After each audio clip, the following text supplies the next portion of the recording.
তো মক্কায় সবচেয়ে বড় কুস্তিগিরের নাম ছিল রুকানা। কি নাম? সাহাবারা বিশ্বনবীকে কখনো রুকানার কাছে যেতে দিত না। সাহাবারা ভাবতো বিশ্বনবী যদি রুকানার দরবারে যায় আর রুকানা যদি বক্সিং মেরে বসে তাহলে বিশ্বনবীর মানিজ্যত নিয়ে টানাটানি। কিন্তু বিশ্বনবী তো শুধু সিলেক্টেড কিছু পার্সোনালিটিদের জন্য নবী হয়ে আসেননি। ওমা আরসালনাকা ইল্লা রাহমাতাল লিল আলামিন, I have sent you as a mercy for the whole world, for the entire universe. ও নবী, আমি আপনাকে গোটা বিশ্বের জন্য রহমত আর বরকত করে পাঠিয়েছি। তো বিশ্বনবী একদিন ফজরের সালাত শেষে লুকিয়ে লুকিয়ে মক্কার সবচেয়ে বড় বক্সার চিনেন তো? তো বিশ্বনবী তো as a mercy for the entire universe, গোটা বিশ্বের জন্য রহমত, তিনি মক্কার সবচেয়ে বড় বক্সার রুকানার কাছে চলে গেল। যে বলল, রুকানা আসলিম তাসলাম, ইসলাম মানো শান্তিতে থাকবা, দুনিয়ায়ও থাকবা আখিরাতেও থাকবা। সুবহানাল্লাহ পড়েন। রুকানা বলে, না আব্দুল্লাহর বেটা মোহাম্মদ, আমি তো কালিমা পড়বো না, যদি বক্সিং খেলে আমারে হারায় দিতে পারো তাইলে কালিমা পড়ো। বিশ্বনবী বললেন, আমি তো বক্সিং খেলি না রে বাপ। রুকানা বলল, তাহলে আমিও কালিমা পড়ি না। বিশ্বনবী রাজি হলেন অবশেষে। ভাবলেন, আমি বক্সিং খেললে একজন যদি জাহান্নাম থেকে জান্নাতি হয়, বক্সিং খেললে সমস্যা কই? কি রহমতের নবী, কি অ্যাটিটিউড, কি পজিটিভনেস, কি প্রোঅ্যাক্টিভনেস, অলওয়েজ প্রোঅ্যাক্টিভ। সব সময় ইতিবাচক চিন্তা করতেন। নেতিবাচক চিন্তা কারে বলে বিশ্বনবী জানতই না। সুবহানাল্লাহ পড়েন। বিশ্বনবী রাজি হলেন। এবার বক্সিং খেলার পালা। রুকানা হাফ প্যান্ট পরে গায়ের মধ্যে জাইতুনের তেল মেখে এভাবে লাফাচ্ছে। আপনারা রেসলিং খেলা দেখছেন? তেল মেখে পজিশন নেয় মারার জন্য প্রতিপক্ষকে। তো বিশ্বনবী তার পজিশন নেয় না, বিশ্বনবী দাঁড়িয়ে আছেন। রুকানা বলল, মোহাম্মদ, আমি লাফাচ্ছি, তুমি লাফাও না কেন? তুমিও লাফাও। বিশ্বনবী বললেন, না আমি লাফাই না, কারণ আমি সেলাইবিহীন লুঙ্গি পরি। সেলাই ছাড়া লুঙ্গি পরে যদি কেউ লাফায়, বাতাসে সতর খুলে যাওয়ার সম্ভাবনা আছে না নাই? কি লাজুক নবী ছিলেন, কেউ বিশ্বনবীর লজ্জাস্থান জীবনেও দেখে নাই। হালিমাতুস সাদিয়ার বাড়িতে যখন বিশ্বনবী থাকতেন, হালিমাতুস সাদিয়া 5 বছর এই কুরাইশি মোহাম্মদ ছেলেটাকে লালন পালন করেছে। হালিমাতুস সাদিয়া বলল, এই 5 বছরের ব্যবধানে কোনোদিন কুরাইশি মোহাম্মদরে কাঁদতে দেখি নাই। ক্ষুধা পেলেও ছেলেটা কাঁদতো না, ব্যথা পেলেও কাঁদতো না, শুধু লজ্জাস্থানের জায়গা থেকে কাপড়টা সরে গেলে শিশু মোহাম্মদ চিৎকার দিয়ে উঠত। এবার মারামারির পালা। রুকানা বলে, মোহাম্মদ তুমি মারো। বিশ্বনবী বললেন, তুই মার, কারণ আমি মারলে ওই মায়ের হজম করার ক্ষমতা তোর নাই। বিশ্বনবীর এক হাতে জান্নাতি 40 জনের শক্তি ঢুকায় দিছে কে?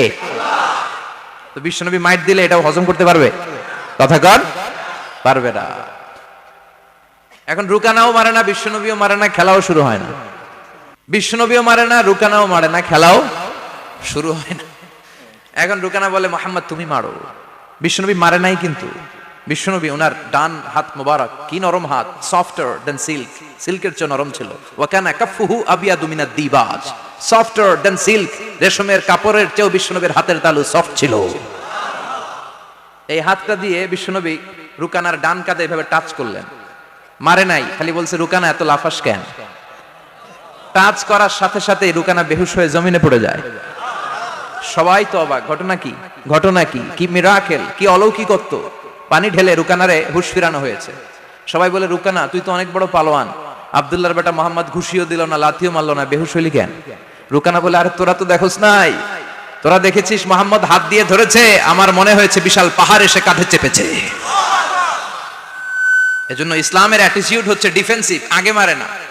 আল্লাহ বলেন, ওয়া রাব্বাকা ফাকাব্বির, glorify the name of your Lord, তোমার প্রভুর নামের বড়ত্বের ঘোষণা দাও। আসেন আমরা আল্লাহর নামের বড়ত্বের ঘোষণা দেই। আমরা ভাগাভাগি করে 3টা তাকবীর পড়ব। প্রথম তাকবীর পড়বেন যারা বিবাহিত আছেন তারা, দ্বিতীয় তাকবীর অবিবাহিত যারা তারা, তৃতীয় তাকবীর সবাই মিলে। রাগ করতেছেন? বিবাহিত কারা কারা আসছেন দেখি তো? মাশাআল্লাহ, আমিও আছি আপনাদের দলে, মশির ভাইও আছে ইনশাআল্লাহ। হাত নামান। অবিবাহিত কারা কারা আসছে দেখি? এই এক হাত করে তোল।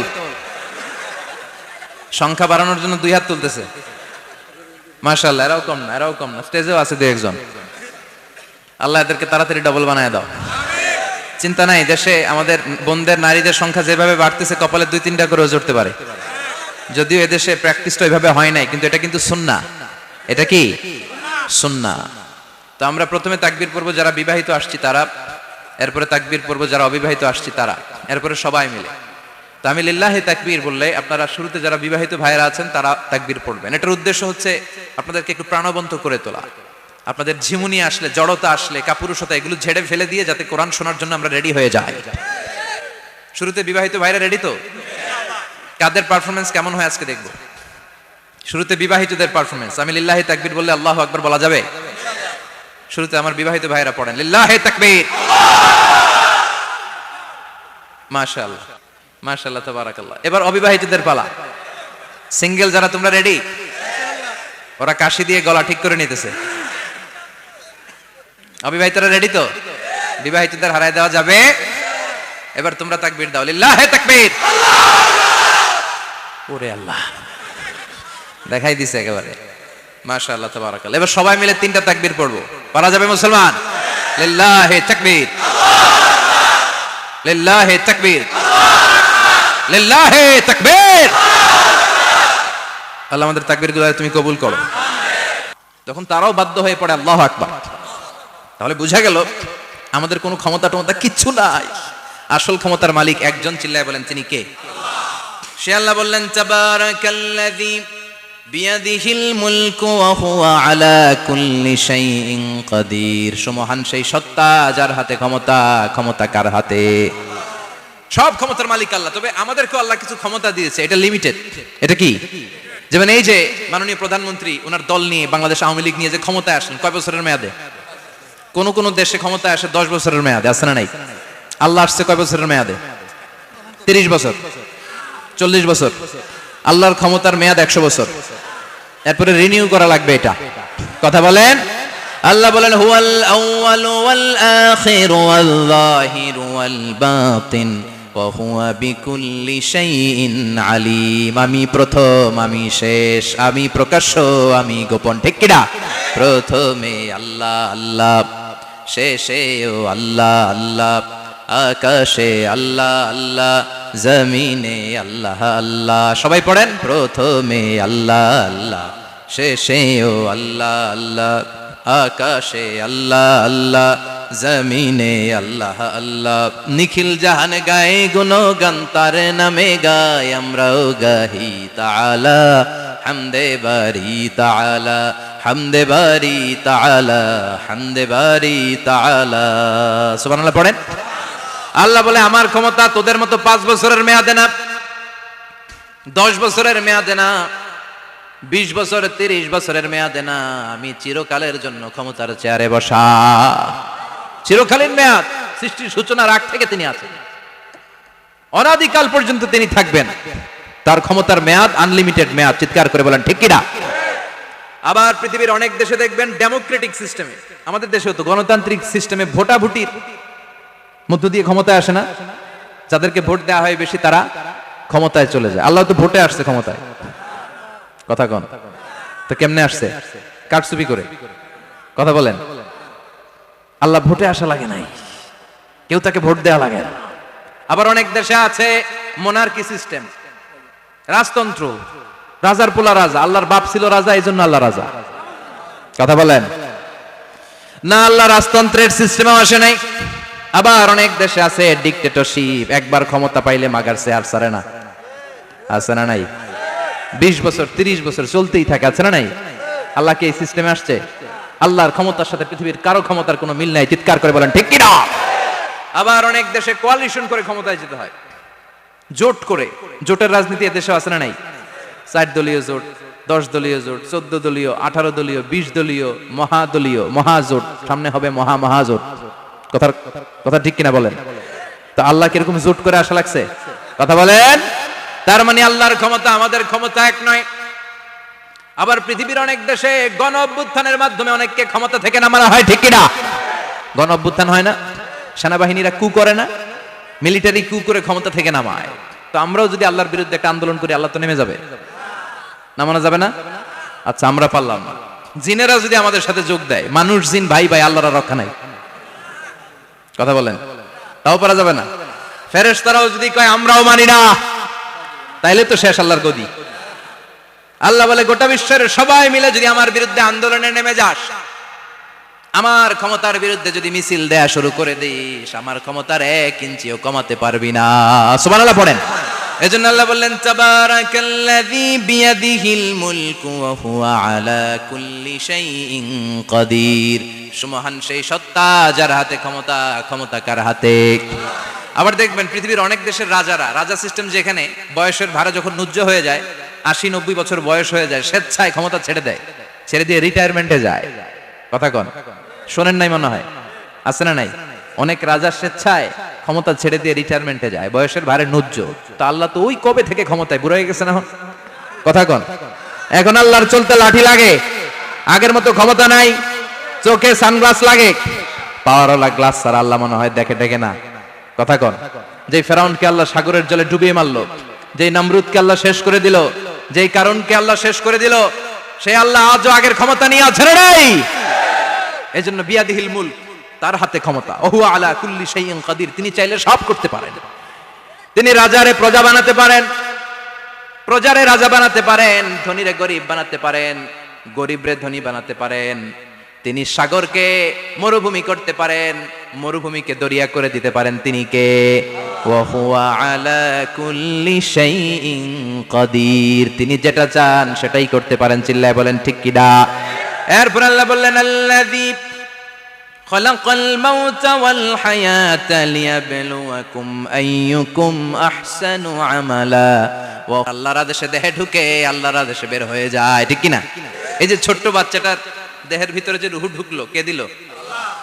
120 দিনের আগে মানব শিশুর দেহের ভিতরে কিন্তু রূহের ফুৎকার হয় না। সহিহ বুখারীর বর্ণনা 40-40-40, 340-এ কত? কথা বলেন। প্রথম 40-এ থাকে নুতফা, তারপরের 40-এ হয় আলাকা, তারপরের 40-এ হয় মুদগা, sperm drop, blood clot and then the little flesh. ছোট্ট নাপাক পানি ছিলাম, শুক্রাণু ছিলাম আমরা। কি ছিলাম? শুক্রও ছিলাম না, শুক্রাণু, শুক্রের অণু। এক ফোঁটা শুক্রের মধ্যে 20 কোটি অণু থাকে, ওই 20 কোটির একটা ছিলাম আমি আর আপনি। সুবহানাল্লাহ, বাড়িতে গিয়ে বলেন। ডিম্ব আমরা ছিলাম না, আমরা ছিলাম ডিম্বাণু। ডিম্বের এই ডিম্বাণু আর শুক্রাণু দুইটা মিলে আল্লাহ আমাদেরকে বানায় ফেললেন জাইগট, সেখান থেকে এমব্রয়ো, তারপরে আস্তে আস্তে ইনিশিয়াল স্টেজগুলো শেষে একটার পর একটা স্টেজ পার করে তিনি আমাদেরকে বানালেন আলাকা, সেখান থেকে মুদগা। আমাদের দেহের ভেতরে তিনি স্কেলিটন ভরে দিলেন, কঙ্কাল, মাথার স্কাল দিলেন, খুলি দিলেন, নাক কান গলা দিলেন, আমার রেসপিরেটরি সিস্টেম চালু করে দিলেন। কত ছোট ছিলাম আমি, ক্ষুদ্র ছিলাম আমি। ফালয়ানজুরিল ইনসানু মিম্মা খুলিকা, খুলিকা মিম্মাইন দাফিক। মানুষের উচিত তার সৃষ্টি প্রক্রিয়ার দিকে নজর করে তাকানো। বাবার পিঠ থেকে সবেগে নির্গত হওয়া পানি দিয়ে মায়ের পেটে তোমারে ঢুকায় দিল কে?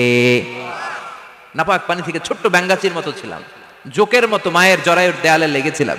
সেখান থেকে বড় করতে করতে আমার রেসপিরেটরি সিস্টেম, আমার হেয়ারিং সিস্টেম, আমার সব সিস্টেমগুলো তিনি আমার দেহের ভিতরে সেট করে দিল। চিল্লা এখন সুবহানাল্লাহ। 120 দিনের সার্টেন পিরিয়ড শেষে তিনি দেহের ভিতরে রুহের ফুৎকার দিলেন। দেয়া মাত্রই আমার রুহুতে ধপ ধপ ধপ শুরু হয়ে গেছে। ওই যে ধপ ধপ শুরু হয়েছে, আজও থামে নাই। এই ধপ ধপ থামলে বাঁচবেন, দম ফুরাইলে আমরা ঠুস হয়ে যাবো, ঠিক কিনা? হায় রে মানুষ রঙিন ফানুষ, দম ফুরাইলে তবু তো ভাই কারোরই নাই একটুখানি। হায় রে মানুষ রঙিন ফানুষ, রঙিন ফানুষ, হায় রে মানুষ। সুবহানাল্লাহ বলেন। সে আল্লাহ বললেন, গোলাম, জীবন আর মরণের মাঝখানে আমি তৈরি করেছি রুহু। পৃথিবীর বিজ্ঞানীরা সব বানাতে পারে, কম্পিউটার বানাতে পারে, প্লেন বানাতে পারে, হেলিকপ্টার বানাতে পারে, রকেট বানাতে পারে, কিন্তু গোটা বিশ্বের সব বিজ্ঞানীরা মিলে কি রুহু বানাতে পারে নাকি? কথা বলেন। গত বছর সোফিয়া নামে একটা রোবট আসছিল না? কথা কন।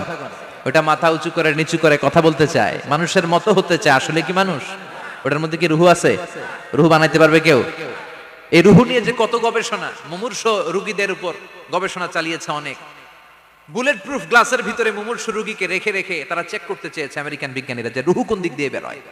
তারা ওজন করে দেখে, মানুষ মরে গেলে কোন লাশের ওজন বেড়ে যায়, কোন লাশের ওজন কমে যায়। যেটাতে কমে গেছে 2-1 কেজি কমে যায়, তার অবাক।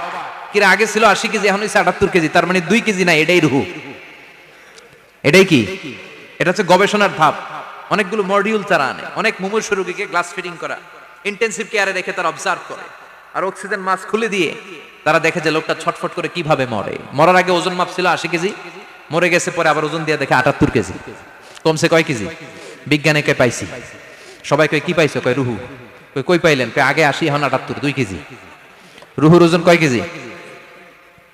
তো বিজ্ঞানীদের সিস্টেম হচ্ছে যে কোনো একটা বিষয়ের উপর গবেষণা চালালে তারা পূর্ণাঙ্গ ডিসিশনে পৌঁছতে পারে না। They couldn't jump to the final conclusion just on one module, based on one module, they can't do it. তাদের অনেকগুলো মডিউল আনতে হয়। তারা আবার নমুনা আনলো আরেকটা, মুমূর্ষ রোগী, অক্সিজেন চেম্বার লাগানো, মাস্ক লাগানো, এটা খুলে ফেললে মরে যাবে। বুলেট প্রুফ করা গ্লাসের ভিতরে ঢুকিয়ে, এটার ওজন মাপ, এটার ওজন 60 কেজি। এবার মাস্ক খোল, মাস্ক খুলছে ছটফট ছটফট করে, এটা শেষ। এবার মাপ দেখ, এবার মাইপা দেখা গেছে 63 কেজি।